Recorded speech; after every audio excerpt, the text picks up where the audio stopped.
Record. Hello, good evening, and welcome to our Tuesday evening session, where we've been talking probably some scary stories just recently, because I've had a couple of comments from people who I shared the session with last week, and they're going, oh, but what can we use? What can we do? Because we need all of these things on a daily basis. And I'm saying, well, you don't actually need all of them, but there's alternatives to the things that you might need. Things like the toothpaste, things like deodorants. It's really just a matter of being more aware of what is going into the products that we are using on a daily basis. And if we're aware and know what to look for and learn to read the labels, we can enjoy all of these things without poisoning ourselves, our family, and those around us. So it's really just a matter of being more aware. And because people in general are becoming more aware that there are toxins out there and that there are poisons out there, they are demanding that these things are not put into the products.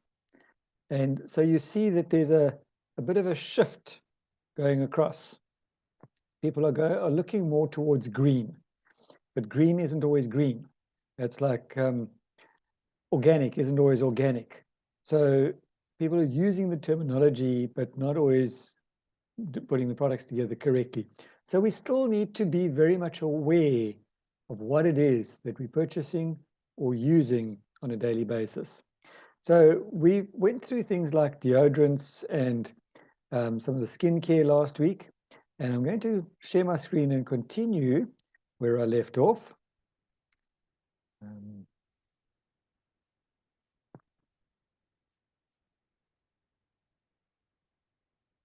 Oops, sorry, something didn't work there. Let's try that again. What I wanted to do was to do that, and to do that, and to do that. Right, so we need to be aware that we are quite often cleaning ourselves to death. Since COVID, and it always amuses me because one would swear blind that the entire world was hideously dirty beforehand and not worried about personal hygiene. But when COVID hit, everybody was suddenly paranoid about washing hands and coughing into your sleeve and sterilizing all surfaces around them to death. And the scary bit is, because they were using so much sterilizer all around, these bugs are cleverer than we are in a lot of cases, and they've become immune to a lot of these things. So we still need to be careful because of the drug-resistant bugs and bacteria out there, and even your cleansers, your alcohol things, that bugs have become immune to them. So I'm going to pick up where we left off, and the last thing I did just before this. So we're going to continue now. Again, facial, personal care products, and lipstick. Now, again, during COVID, I do believe that the lipstick sales took a bit of a dive because everybody was wearing these horrible, silly face nappies. So people didn't worry about wearing lipstick, which may have been a good thing in the long run. But lipstick contains wax, oils, antioxidants, and moisturizers. Wax provides the structure. Now remember, your lips are very, very sensitive, and what you put on your lips quite often goes into the mouth. You got to be careful. Oils and fats are used for shine, and more than 50% of lipsticks made in the US contain pig fat or castor oil. And I'm pretty sure they don't always put that on the labels. Colorants are usually a blend of DNC reds, pinks made from blending reds with titanium dioxide. Matte lipsticks contain more filling agents like silica. Cream lipsticks contain more waxes than oils. Sheer and long-lasting lipstick contains a lot of oil. Long-lasting lipsticks contain silicon oil. And glossy lipsticks contain more oil.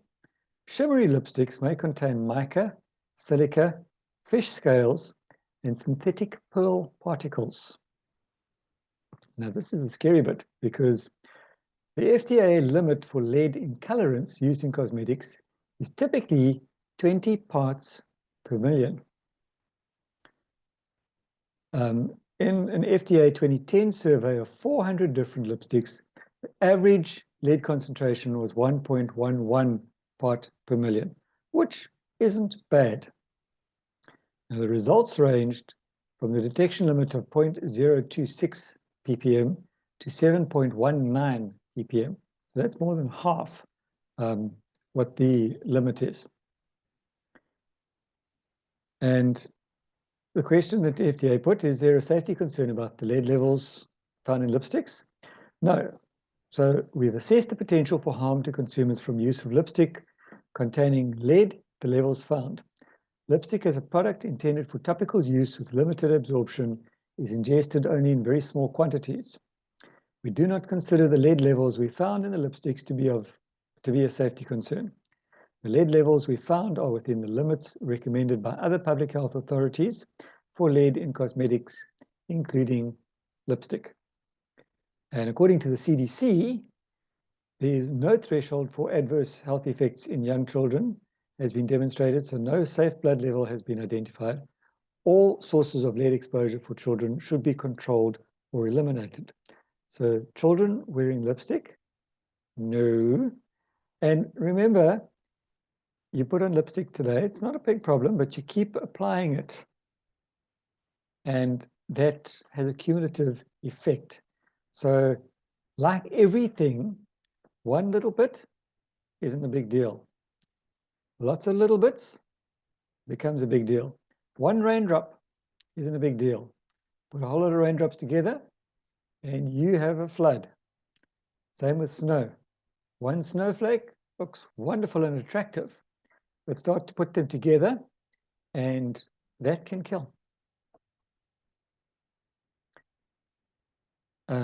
So other ingredients of concern in lipsticks are fragrance, which is was ecotoxicology, allergies, immunotoxicity, irritation to the skin, eyes, or lungs, and miscellaneous organ system toxicity, which is for the non-reproductive organs, that is. Retinol palmitate is composed of palmitic acid and vitamin A. There are biochemical or cellular level changes, which can lead to cancer, developmental and reproductive toxicity, organ system toxicity, and you need to be careful to restrict. Parabens, which are used as a preservative. Remember, parabens are also found in things like shampoos and conditioners, but there are different sources of parabens. The parabens that you'll find in our products, in the Nutrients products, are derived from plants, not synthetic like most of these other things are. Because parabens can cause developmental and reproductive toxicity, amongst other things, and are known endocrine disruptors. Cetyl lactate, which is a skin conditioner, can lead to cancer, ecotoxicology. Tocopherol acetate consists of acetic acid and tocopherol, which is vitamin E. Can lead to cancer, amongst other things. Octinoxate is most widely used in as a sunscreen ingredient. It leads to enhanced skin absorption, biochemical or cellular level changes, developmental reproductive toxicity, endocrine disruption, and organ system toxicity. BHT or toluene-based ingredients used as a preservative in food and PCPs can cause things like cancer and reproductive toxicity. Geraniol is a naturally occurring scent, but can also cause things like allergies. Citral is also a naturally occurring scent, but can be an irritation to the skin, eyes, or lungs. So even though it might be natural, natural isn't always healthy. Now, alpha and beta hydroxy acids, or AHAs, cause exfoliation and may be found in products marketed to reduce the signs of aging, meaning that they're smoothing out the fine lines and wrinkles, improve skin texture and tone, unblocking and cleansing of pores, and improving skin condition. Now, the FDA received 114 reports of adverse effects for this product from 1992 to 2004. More serious reactions, most often with products that cause the greatest degree of exfoliation, such as skin peelers. BHAs, so AHAs are alpha hydroxy acids, BHAs beta hydroxy acid, and they reduce the appearance of fine lines and wrinkles and improve the overall skin texture without the occasional irritation associated with the use of AHAs. And it may be listed as salicylic acid or salicylate, sodium salicylate, willow extract. Salicylic acid is found in things like aspirin, just by the way. Your beta hydroxybutanoic acid, tropic acid, or trethocanic acid.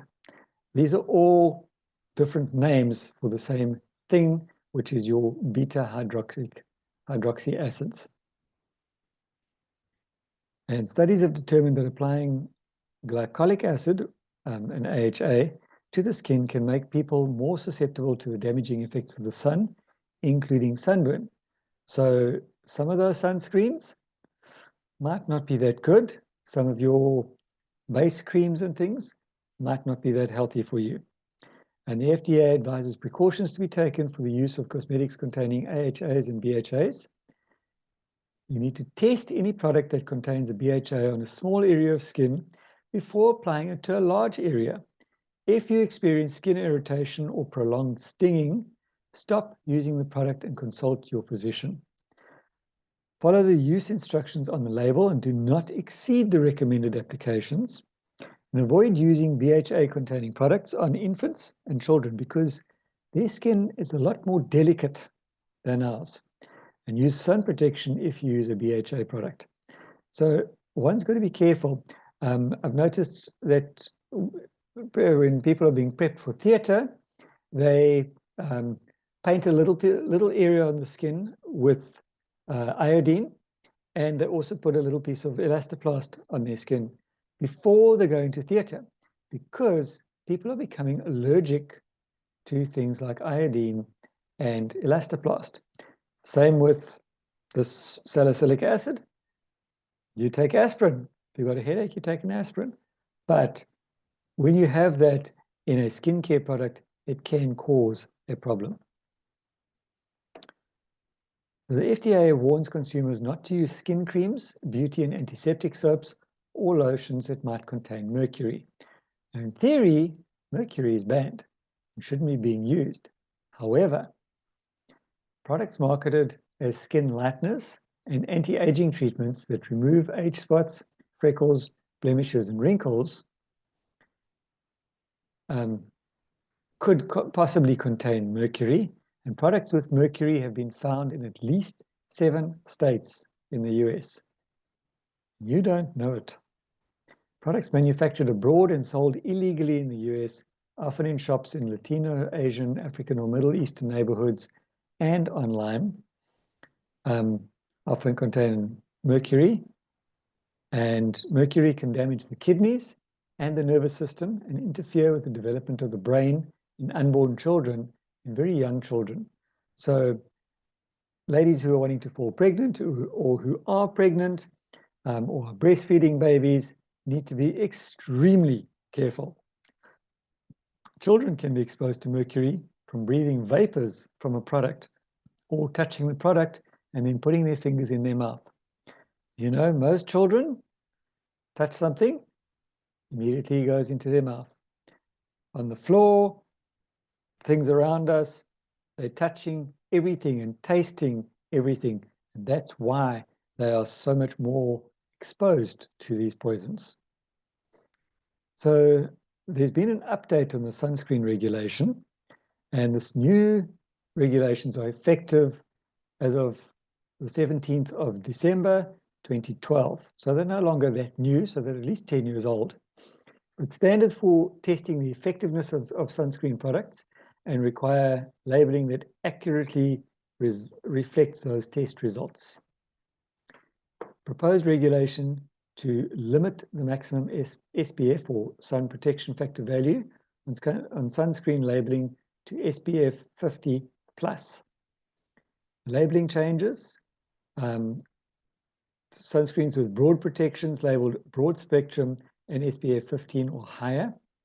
Sunscreens that are not broad spectrum or are SPF 2 to 14 have a warning that they have been shown only to prevent sunburn. So a few little tips. We are getting into summer, especially here in the Southern Hemisphere. So things like you need to avoid sprays and powders, as they contain tiny particles that may not be safe to breathe, and we need to choose creams instead, because talcum powder often contains trace elements of metals, specifically things like aluminium. And I remember from the days when I was working in radiotherapy, if somebody is undergoing radiation, anywhere on the skin, around the throat area, and well, basically if you're undergoing radiation, you may not get that area wet for a period of about 7 weeks. Now, think about this part, and for breast cancers, under the arm and over the breast, you're not allowed to get that part wet for 7 weeks. So you may not wash it, you may not apply antiperspirants, you may not apply deodorants. And what they were finding is that if people were putting ordinary baby powder, talc powder, on their skin to obviously keep it dry, the trace elements of the aluminium in that was causing a scatter of the radiation, which ended up causing bigger problems or making the radiation less effective. So what we used to use was Mazena powder or cornstarch powder, which is what it is basically. And patients got to use that. And I can tell you that apart from the fact that it's a pure powder, it controlled odor very, very well. So people who might be allergic to deodorants and antiperspirants, and even people with who complain about smelly feet. Number one, I would suggest they need to get on zinc, because that helps with the bacteria that's causing the odor. Number two, use Mazena powder. It is a pure powder and it works really, really effectively.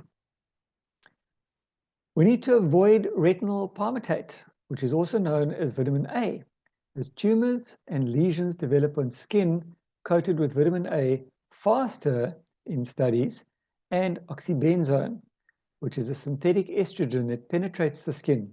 So you need to look for things like products that contain zinc, titanium, avobenzone, or Mexoryl SX, as they protect from UVA radiation, and most remains on the skin and isn't absorbed. We need to avoid sunscreens with insect repellents and purchase separate products instead, because those two things can clash. You need to reapply your sunscreen often, as sunscreen breaks down in the sun, washes off, and is rubbed off on towels and clothes. So, especially little ones, they mustn't think that, oh, but I put sunscreen on this morning, 5 hours ago. We've been playing around the swimming pool, we've been at the beach, we've been in the sea, we've dried off half a dozen times, we've gotten changed in between, and then they can't understand why they're getting sunburned, because they put the sunscreen on. However, they didn't reapply it every hour or so. So the ingredients that you need to avoid are things like oxybenzone, vitamin A, which can also be put down as retinol palmitate, and added insect repellents. You look instead for things that contain zinc, titanium dioxide, avobenzone, or Mixerol SX, and sprays, powders, and SPFs above 50 plus also need to be avoided. Rather use a cream, a broad spectrum protection, water resistant for beach, pool, and exercise, and SPF 30 plus for beach and pool. Now, children are always vulnerable because children are at a higher risk of suffering effects than adults because just like, and I don't want this to sound bad, the reason that they do lab testing on rats is because they develop and progress quicker. So do children. Children are growing and developing at an extremely fast rate. So they also have smaller bodies. So where we might have one of a particular thing, if a child has one of a particular thing, if you take the body weight ratio, they're actually usually getting 4 times that amount because they're 4 times smaller than the average adult.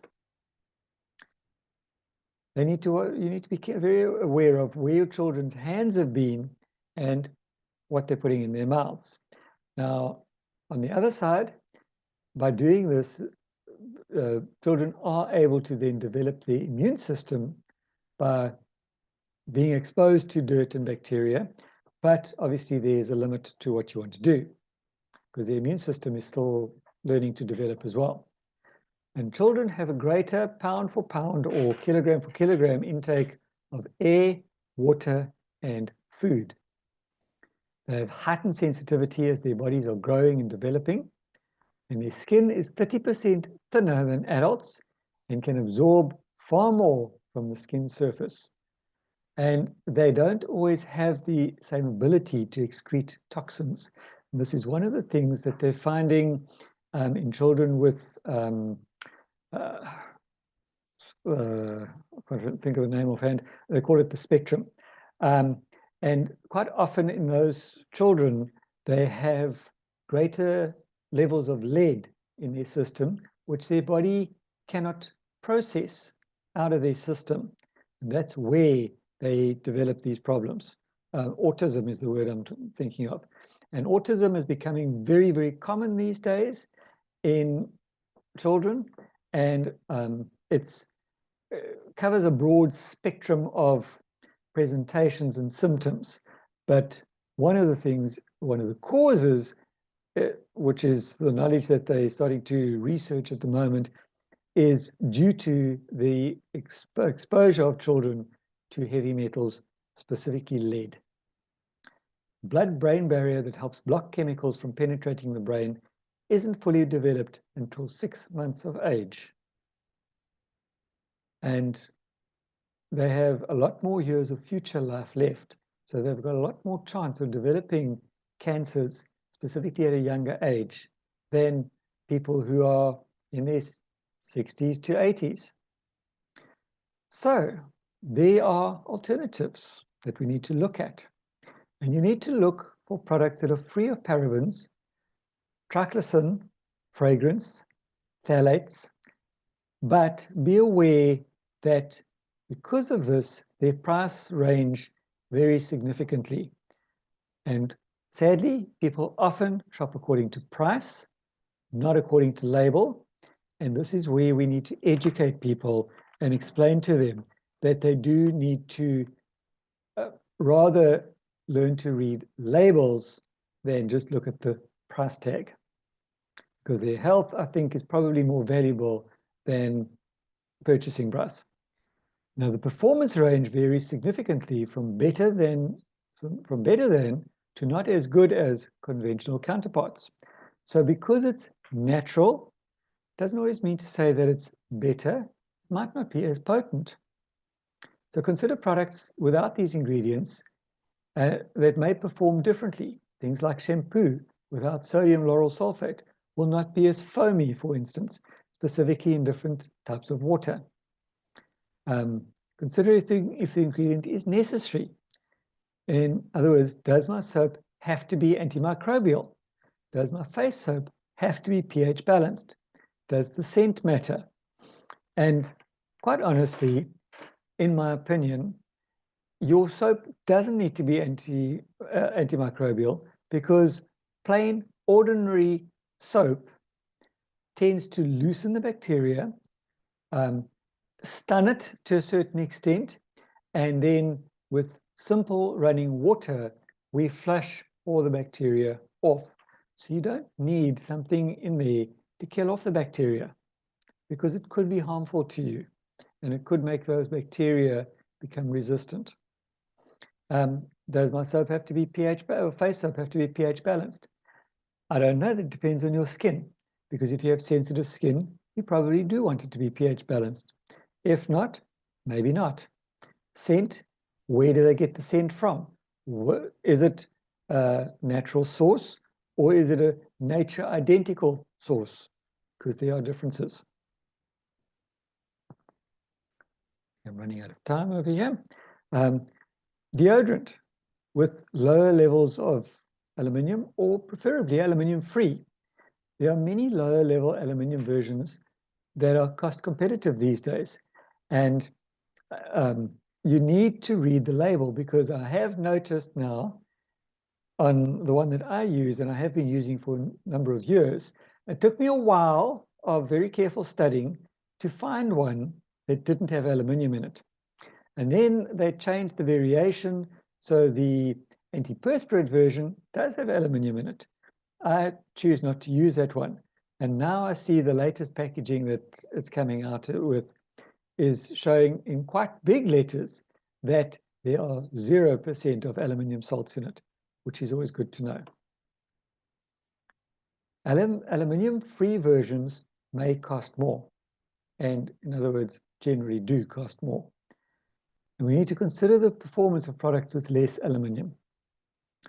Nail polish without DBP, toluene, formaldehyde costs comparatively more, but function as good, if not better, than polish with these ingredients. So be aware, look at it, check it out. And at the end of the day, one needs to really look at and see, what is your health worth to you? Are we worried about the money, or are we worried about our health? I can tell you from working in the medical industry, ill health requires lots of money. And every year it's requiring a whole lot more. So be careful. You only have one life and only one body. So I'm going to stop there, because we are going to be getting into our products from next week, and I am running out of time for now. But look at organic, but be aware that organic is also a bit of a buzzword these days, and the definitive ranges that make something organic are not always quite as safe as what we seem to think they are. It's the same as whole grain foods. There only has to be a very small percentage of grains, and usually just one grain in the product, to be labeled whole grains. Same with organic. I think, I don't know the exact percentages, but it's a relatively low percentage of product ingredients that go into a product need to be certified organic, and then it's considered organic. So organic isn't always organic.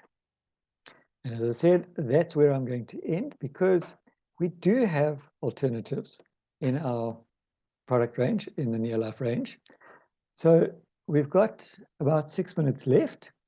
Does anybody have any questions or comments before I stop the recording?